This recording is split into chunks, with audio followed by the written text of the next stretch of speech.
Менин сүйлөшкөн кызым бар. Сүйлөшкөн кызым менен кийинки жылы турмуш куруу максатыбыз бар. Ал үчүн акча каражаты керек. Үйлөнгөндөн кийин эмне керек? Үй керек. Ошол акча каражатты табууну азыртадан ойлонуп баштадык. 15 жылдан бери дарыгер болуп эмгектенем. Тилекке каршы тапкан айлыгым тояштардан ашпайт. Балам бар, балама үй алып беришим керек, бирок канчалык акча топтоп аракет кылбайлы үй ала албай жүрөбүз. Үйлөнгөнүбүзгө 7 жыл болду. 3 балабыз бар.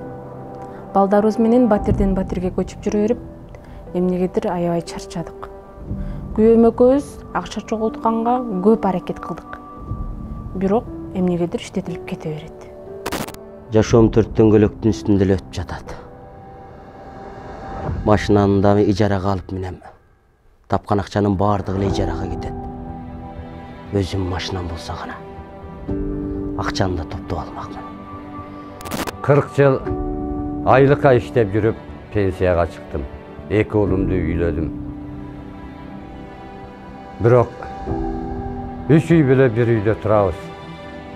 Илгери айлыкта иштеп жүргөндө эле ипотекага үй алып берип койбой, эми пенсияга кайда.